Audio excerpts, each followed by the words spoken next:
Thank you so much for coming to this lecture today. We're very excited to introduce our guest lecturer, Kevin Durrheim, whom we're very excited to, thank you for the note, very excited to welcome here in Osnabrück.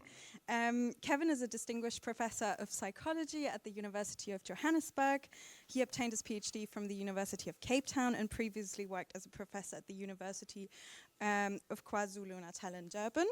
However, for his lecture, he traveled from Finland today, as he is currently a visiting professor at the University of Helsinki, holding the prestigious Jane and Atos Erkko Professorship at the Collegium for Advanced Studies. Having grown up in South Africa, he has noted that his research and his thinking overall have been shaped by his experience of living under apartheid and witnessing profound social transformation in South Africa. And his overarching interest lies in understanding how social identities, social practices, and social worlds evolve as they respond to changing circumstances. Yeah, Kevin Durrheim's scholarship is influential, critical, and also constructive. His research interrogates the dynamics of social interaction and cooperation, group solidarity, polarization, and opinion-based collectives. He does so from an interdisciplinary, social constructivist perspective that foregrounds social inequality. And over the course of his incredibly productive career, he has authored more than 200 publications. And just to give you two examples of recent publications that exemplify his current focus would be Conversational Silencing of Racism in Psychological Science Towards Decolonization and Practice, or The Psychology of Social Change, 30 Years Post-Apartheid, What Went Wrong and How to Fix It. And he has also authored a few books, for example, The International Handbook of Discrimination, Prejudice and Stereotyping, Qualitative Studies of Silence, or Race Trouble. And in addition, Kevin Durrheim has authored several methodological text and textbooks and also employs a wide array of methods in his research, from experimental social psychology, thematic analysis, and also machine learning and natural language processing. About his last approach, he will actually be offering a workshop tomorrow morning, if you're interested. Driven by this passion for methods and also the focus on decolonial research, he established and directs the UJ Methods Lab, the University of Johannesburg Methods Lab. Its mission is to break down barriers that have historically limited access to knowledge and knowledge production in Africa, and to promote open science in Africa as well. So in tonight's lecture, Kevin will be offering a critique of how institutions and knowledge production can reinstate existing injustices. So we are very excited for this talk. Thank you very much for being here, Kevin. And we are excited for an engaging discussion afterwards.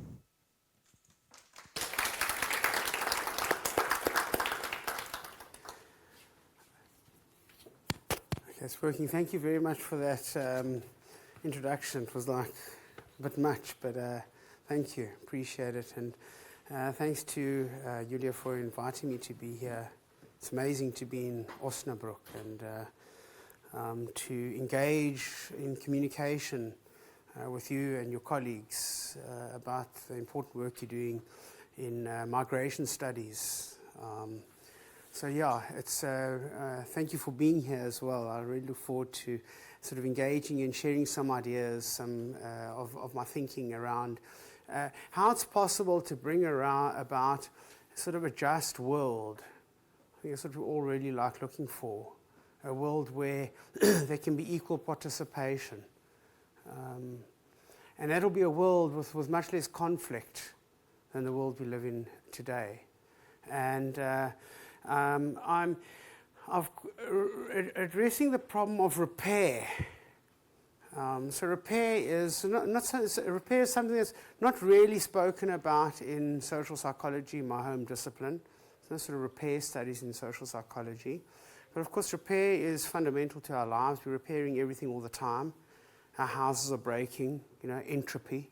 Our cars need repair. Our clothes need repair. Relationships need repair. And my first introduction to our repair came from my work in conversation analysis, because inside conversation and language is basically a technology for repair, because we do stuff that's wrong, we offend each other, we say the wrong thing all the time, and we just naturally know how to say, oh, sorry, you misunderstand me, I actually meant this. We just naturally know how to repair. So repair is, it's around us all the time, and it's universal. It's critical psychologically, and generally it's good. We need to repair things. We need to repair the rubble that we find ourselves in. We need to repair so much, and repair is good. We need repair to overcome polarization, some of the work that I'm doing. But sometimes repair can be bad. It can be conservative, it can be reactionary. And that's what I've called stabilizing repair. When you have this form of repair that keeps non-optimal, unequal structures in place. And that's what this talk is about. My first bit of work that made me think about this was in the early 2000s. I did a survey with John Dixon on intergroup contact. We're interested in intergroup, the post-apartheid situation in South Africa. You had black and white separated. Now they are coming together, and they could develop friendships. And contact theory is essentially a social psychological theory of repair. And contact theory says that if you bring separated groups together, you've got desegregation at the end of apartheid, these groups are going to get to like each other, they're going to repair their relationships, and then prejudice is going to reduce.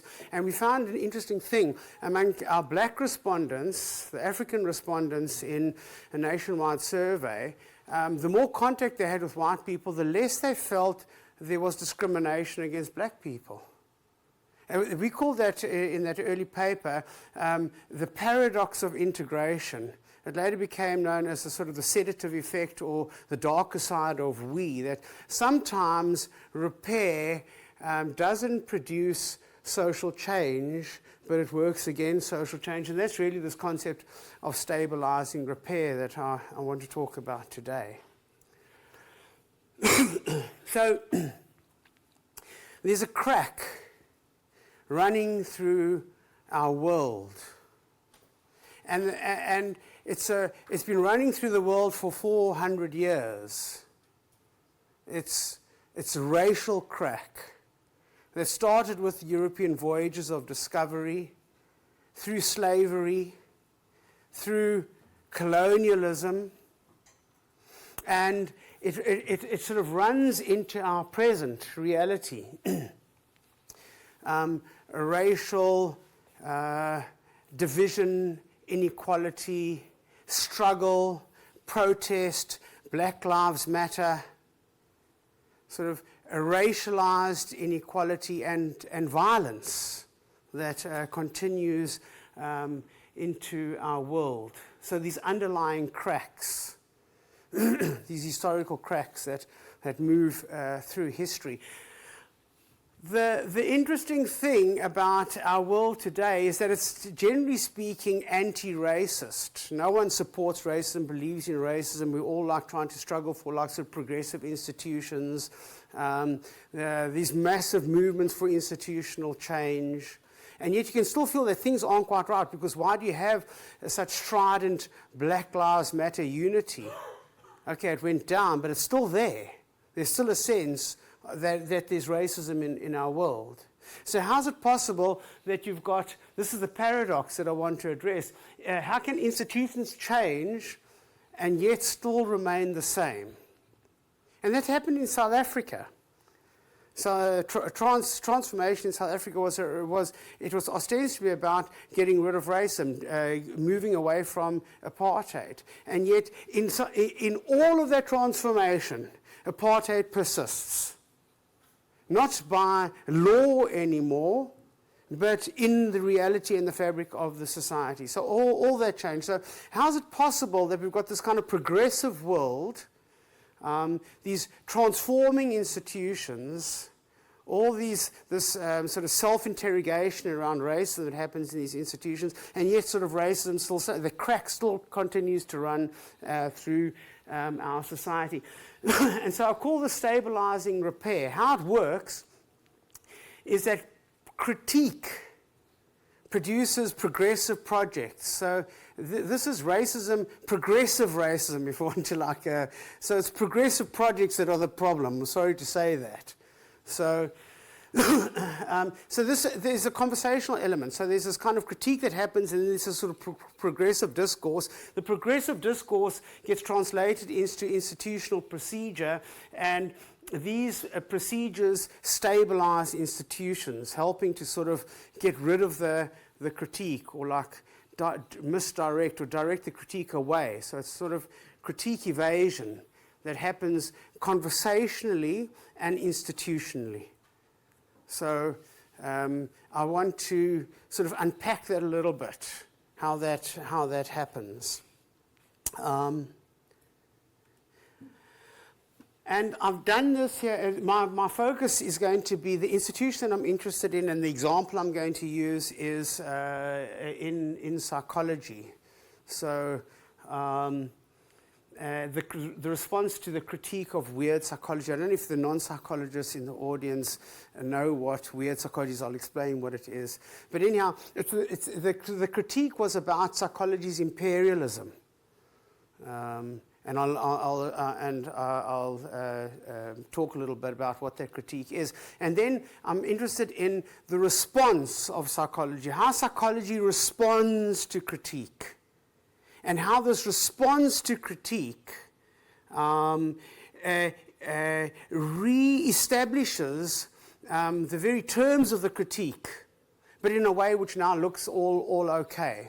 And I think that this is a more general phenomenon than in psychology. But it'll be interesting to hear what you think about it. Does it have relevance in migration studies in Germany, in your world? So my sort of thinking has been shaped by reading of Akil Mbembe. In a number of his works, he's spoken about the impossibility of restoring artifacts, these stolen artifacts. These are the Benin bronzes I've got over there. But what happened in Africa was when the colonizers came, they took a whole lot of artifacts back to Europe by violence. They just took them away from people. And they put them in museums, and it was absolutely fine to do that in the colonial time. You see, but there came a time in history, quite recently, where it became like, what are we doing with all these artifacts? And then there's demands, give them back. And those demands are to many of these European museums. So what do you do? What do you do? It doesn't feel good to be accused. It's a horrible reminder of colonial violence, isn't it? The fact that these artifacts are now in your museum, how did they get there? It's a horrible reminder of the past. In other words, this crack, which you try and pretend is not there, all of a sudden becomes visible, and you're somehow implicated in the horrors of colonialism, and the evidence is there in your museum. So Mbembe makes this distinction between recuperation, and this is essentially the recuperation from the European perspective. You can recuperate your identity and your sense of it's all okay by returning the objects. And many of these museums, in fact, many of the Benin bronzes have been returned. You return the objects. Mbembe describes it as a benevolent gesture. It's a lovely term, isn't it? It's a colonial gesture, isn't it? Benevolence. Yeah, you can have your objects back. But without confronting the racial violence that produced them. And he says you can actually never return the objects. It's impossible. It's impossible to restore the object to its place. Because when it was ripped out by violence, it's lost A mask, for example, wasn't just a piece of wood, but it had hair, other bits of foliage associated with it. It was part of ritual practice, a kind of animistic practice. So you can't take that mask now and say, okay, yeah, you have it back. It can never be restored to its social place. It's gone forever. It's lost. But what Mbembe argues, there is the hope and the possibility of restitution, the capacity for truth and a commitment to repairing the world. A commitment to owning the violence, to making restitution, to making repair, to rebuilding. You can't go back and say, take it back, but we can create a new future. And he's a hopeful writer. I mean, despite his book's term brutalism, he's got this notion of Afropolitanism, which is like there's something positive there. If you, I would certainly encourage you to read Mbembe. His book Brutalism is definitely worth reading, and he won the Holgate Prize for that book, so it's interesting. So stabilizing repair, my argument over here that stabilizing repair is this recuperation. That's what it is. It's a way of stabilizing. Stabilizing repair is a way of doing recuperation. It's a way of like sort of, covering it over. That's why I had those like the cracks, and you cover them over. The cracks are still there, but you plaster over them. So the critique of racism is acknowledged, but the structures that produce inequality remain intact. So yes, we acknowledge the critique of racism. Here you can have the bronzes back, but the structures of racism and inequality remain intact. That's what's stabilizing. That's what I'm referring to as stabilizing repair. So repair generally is a good thing to do, but we have to be very critical and discriminating about the political functions of repair in our world. Okay, so here's our example, psychology. So the scandal in psychology is that for decades, the science of human nature was built on what empirical foundation? Well, experimental studies with university students in the US. You can see the problem there. Okay. So you're building a universal psychology on the basis of the small unrepresentative group of people. Okay. And it led to lots of problems that are still persistent in psychology. The replication crisis and many other crises came around from this problem. It's essentially a problem of imperialism, isn't it? Because you're saying this little group of people over here, these people that look like us, and like our children are in these classes, us, essentially. We just study them, and this is psychology. That is the definition of imperialism. So in the early 2000s, this became a scandal. It became like scandalous, and the acronym that was coined was WEIRD. It was Western, Educated, I is Industrialized, Rich, and Developed. That is the acronym, the WEIRD acronym. Now, the science of psychology is based on these weird samples, these rich, privileged people. And they're treated as universal models. So it's critique. You see, I'm interested in the language and the discourse of critique. Critiquing racism, critiquing imperialism. And of course, the critique is always linked to some kind of vision of a progressive project. There's going to be a progressive project, and I'm thinking this is how stabilizing repair works. It's critique and these notions, and these ideas of progress. And you can already see that the Heinrich et al. Paper over there, that is the one that labeled us the weirdest people in the world. It's widely cited, very influential in the discipline. There's a progressive project. They're hoping for a global laboratory, their words. So we've got this horribly sort of imperialist science. We've only focused on these weird folks over here. But what we need to do, folks, is we need to open it up. Have more people. We want the whole world in here. It's a global laboratory. It's fantastic. We're going to make this is going to be, now we're going to be able to do the science of human nature. You see, there's the idea of this progressive project. Okay, so how I think this works politically, or how it works as stabilizing repair. There are two mechanisms here that I'm interested in. The one's a conversational mechanism and the other's an institutional mechanism. And the conversational mechanism is silencing. Silencing. One of my favorite social psychologists is Mick Billig.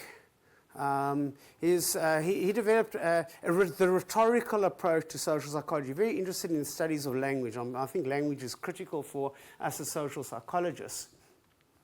But basically what he said, that book, Freud and Repression, is a kind of critique of Freud, whereas Freud said repression was all internal, it happens in the mind. Billig argues now that where does repression happen? It happens in language. We do repression in language. And how do we do repression? It's very simple. He says over there, conversational silencing. Repression might be considered a form of changing the subject. That's what repression is. Don't think about this, think about that. It's a way of saying to oneself, talk or think about this, not that, so that one becomes so engrossed in this topic that that topic becomes forgotten. So that there is a conversational silencing. You become so engrossed in one topic. And I'm going to read his words. He says, conversational silencing, his words, covers its own tracks. Interesting, as a form of subterfuge. It covers its own tracks. When the routines of topic replacement become sedimented into the habits of everyday life. It's lovely. So these routines of replacement, you don't have to keep on telling yourself, like you say you're struggling with addictions and you want to give up smoking, for example, and at first all you can think of is, I need a cigarette, I need a cigarette, I need a cigarette.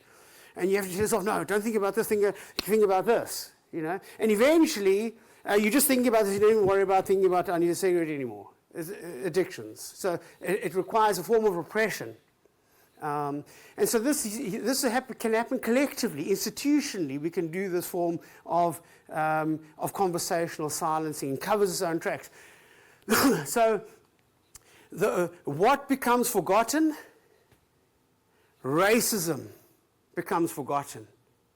What makes it become forgotten? What are we thinking about instead of racism and implication and our imperialism and all those artifacts there in our museums that we should never have taken all those times ago? They still make us feel bad.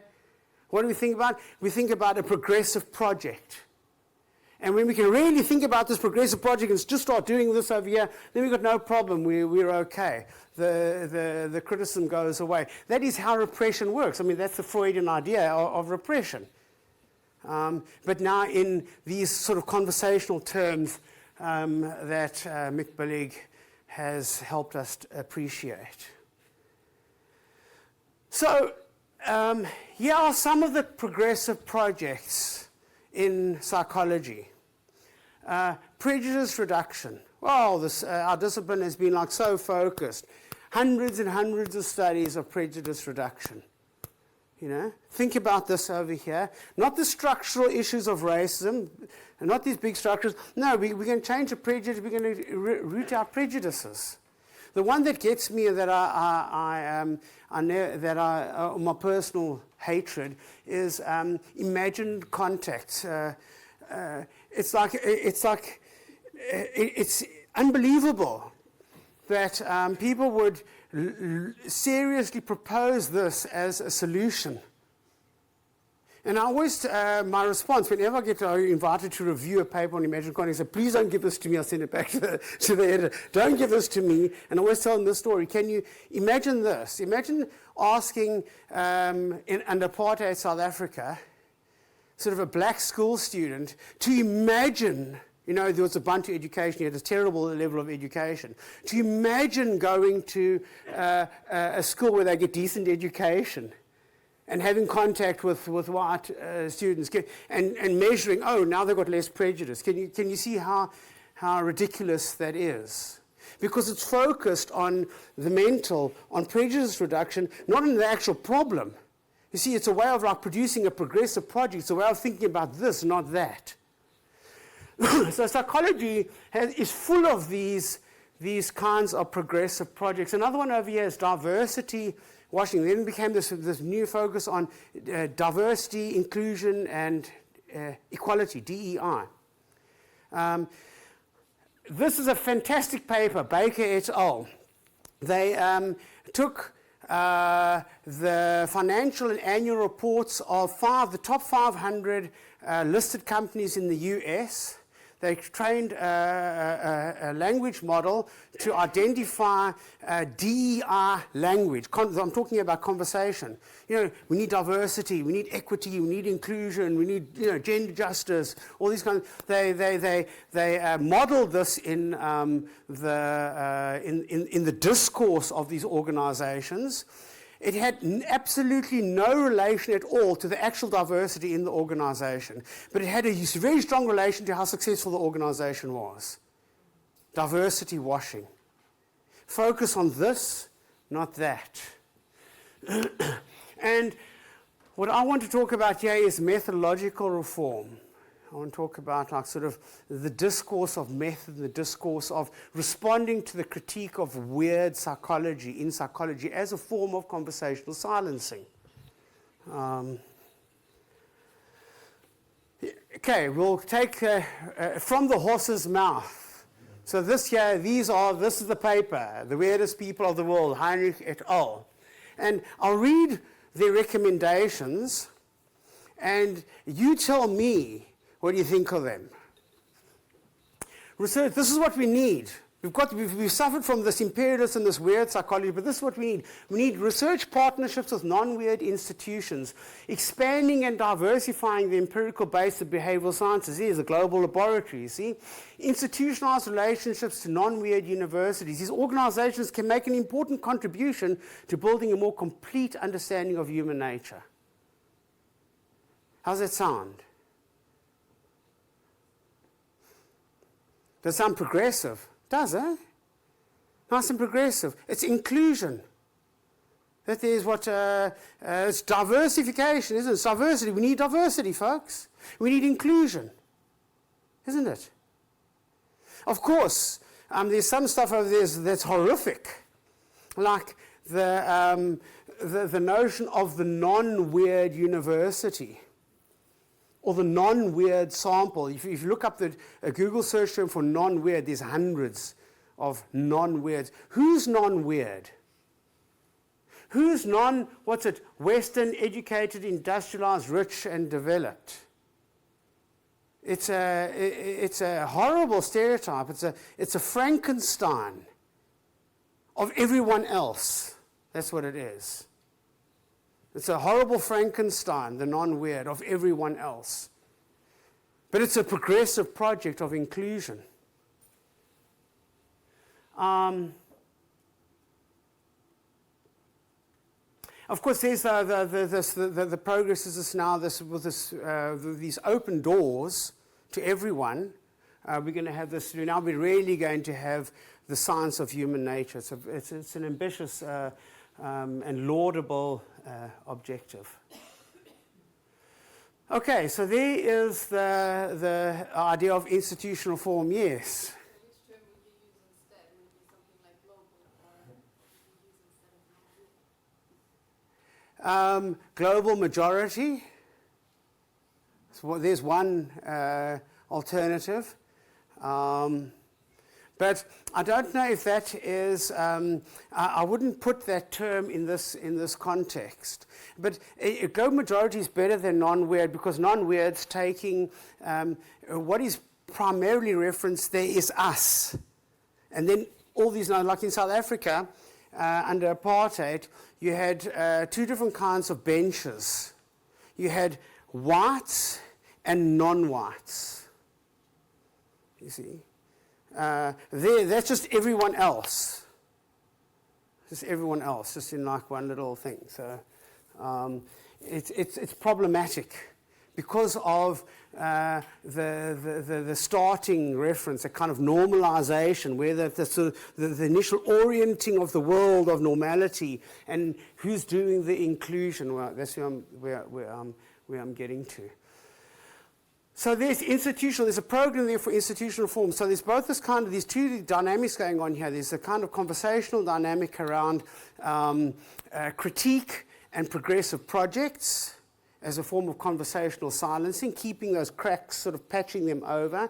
And then there is the similar kind of thing happening in institutions, in the procedures of institutions. And I want to spend a little bit of time talking about how this is happening in terms of methodology and methodological reform. So I would say in the past decade, maybe two, psychological methods have gone through like some terrible crises. I mean, there's been crises around like forging data, but I think the biggest one is the replication crisis and this sort of weird, this kind of imperialism, called the imperialism crisis. So there's been this massive sets of reforms in routines, in procedures. The institution of psychology as a science has really been reshaped in the past decade. And here are some of the reforms that especially respond to this notion of the imperialism, this weirdness of it.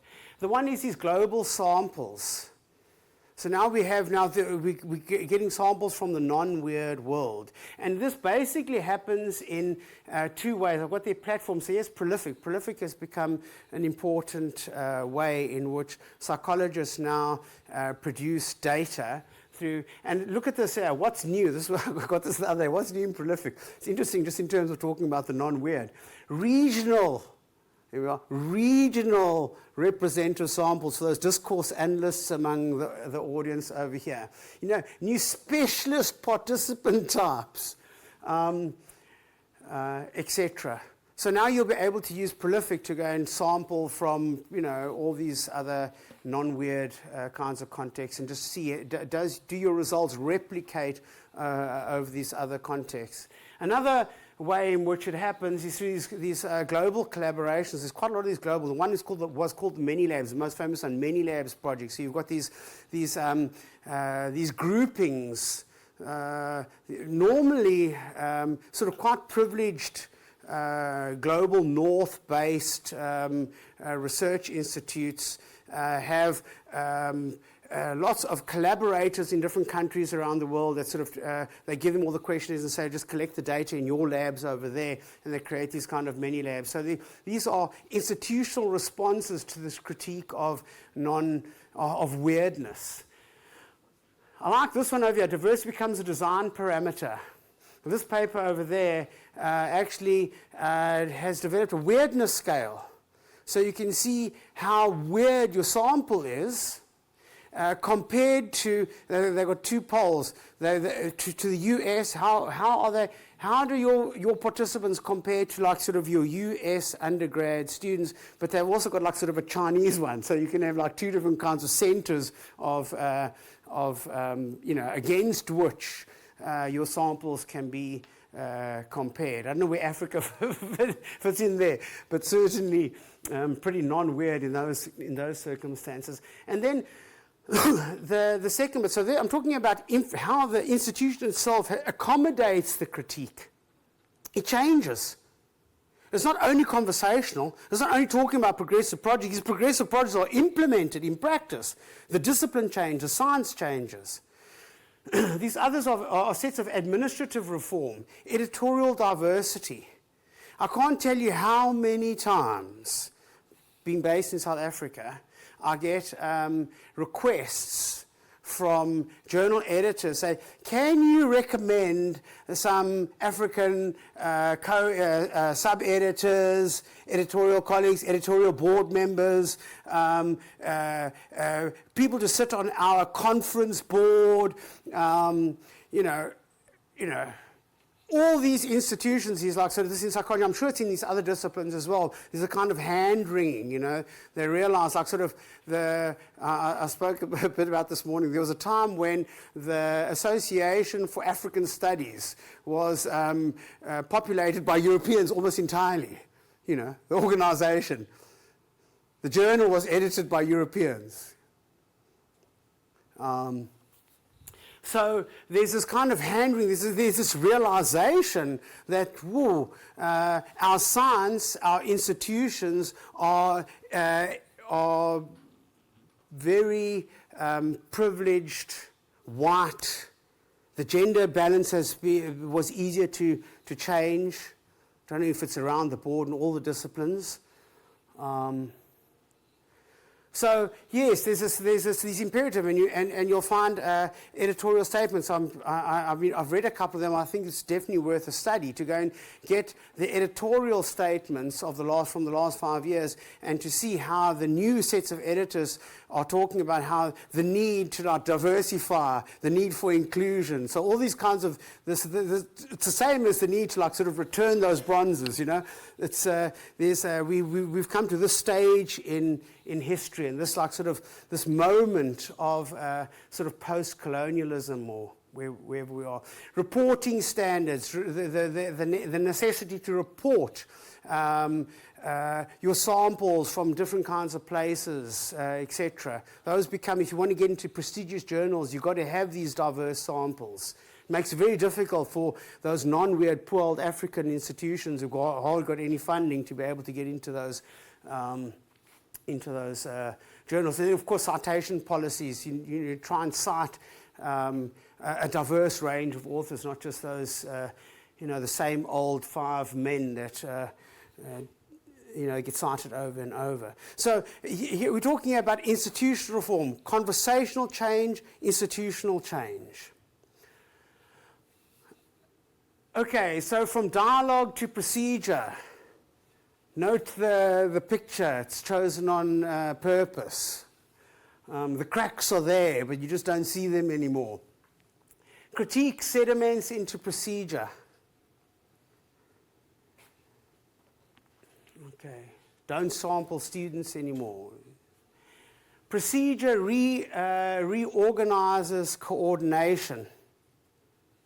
Okay, the way in which the discipline is organized, the coordination of activity, many labs, projects, etc. Institutions silenced by incorporation, not suppression. Okay, it's lovely. We incorporate the critique. You don't need violence. It's incorporation. And repair is institutionalized before rupture deepens. Because, of course, all these changes, there's potential rupture there. It become very clear in some of the organizations. I'm a member of the International Society of Political Psychology. There's been really the war in Gaza, the genocide there, has caused ruptures, massive ruptures, that actually threatened the well-being and livelihood of that organization. And many of these organizations are, the critique isn't just sort of Black Lives Matter, there's something that happened, this ongoing sort of racial, this history of colonialism is threatening. It's there. It threatens to rupture these institutions. And of course, the incorporation is stabilizing repair. So I'm describing this phenomenon of stabilizing repair.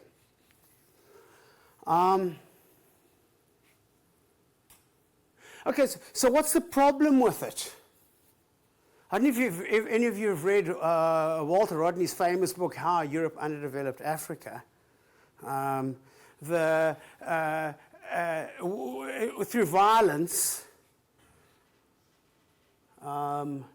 through administration, that's the top picture, through administration, and through extraction. So yeah, that's the short answer that Walter Rodney gives. But it's the extraction that's important for us here. Sort of extraction, the extraction of value. A very interesting paper by Hickel et al., 2022 or 2023. I think I've written down, I can give you the title. Yes, Plunder in the Post-Colonial Era, Quantifying Drain from Global South through unequal exchange, 2060 to 2018. So they quantified current day levels of extraction. So in other words, how much value in dollars flows from the global south, the poor parts of the world to the global north a year. How much do you think? How much do you think dollars goes from the global south to the global north every year?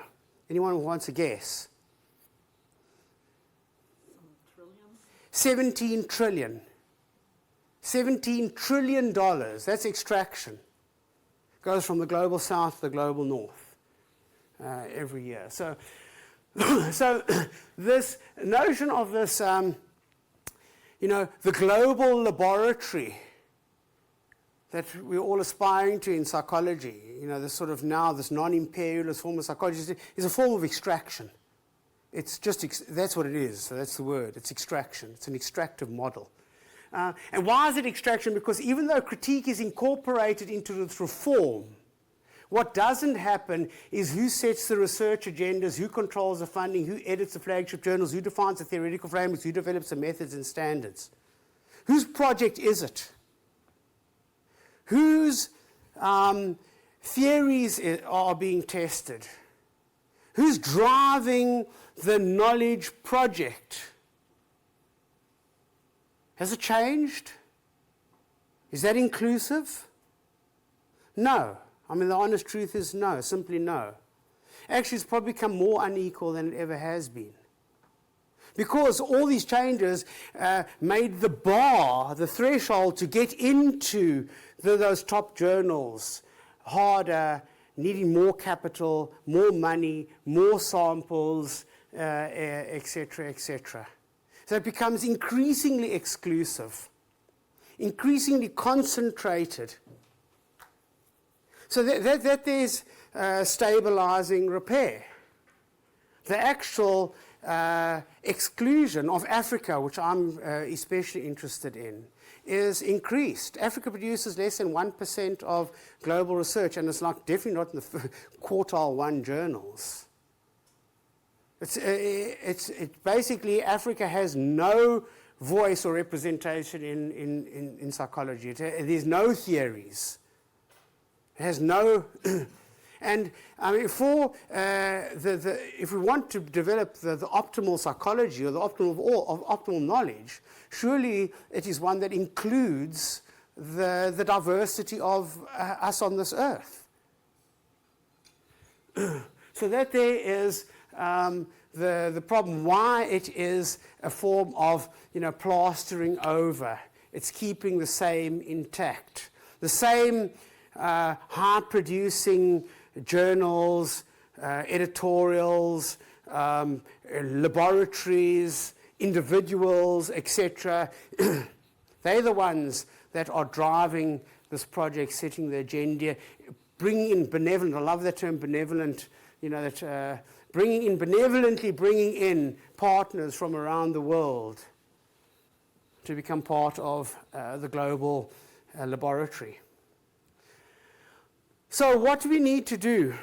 I was in another one of these meetings a couple of weeks ago, maybe a couple of months ago. One of these hand-wringing meetings, all the journal editors in our discipline. What's to be done? And yes, we're trying to include, but we can't find. We can't find enough associate editors from the global majority. We can't find them. And when they send their papers, we can't publish that. There's this kind of so what do we do? Well, the problem, my answer is that the problem isn't inclusion, because you get included into someone else's thing, someone else's home. The problem is actually an infrastructural problem. We've got to build new infrastructure, because the infrastructure we've inherited, the infrastructure of science is, we cannot reform it.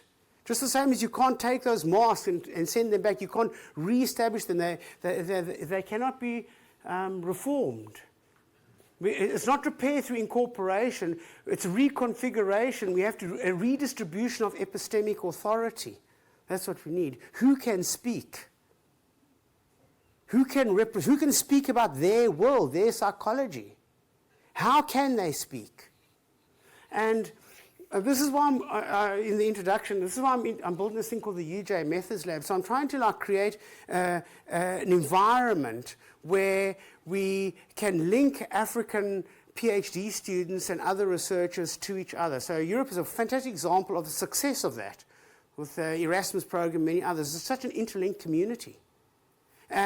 Because of colonialisms, Africans have been like sort of locked into not only colonialism, it's also economic disadvantage. You can't travel, there's not the economic resources, but locked into like small little communities, universities, towns, ethnicities, provinces, countries. They don't know what anyone else is doing.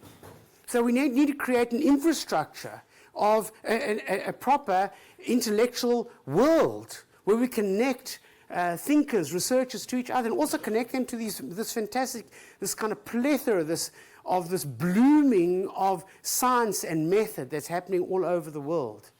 That's what we need to do. We need to have a conversation.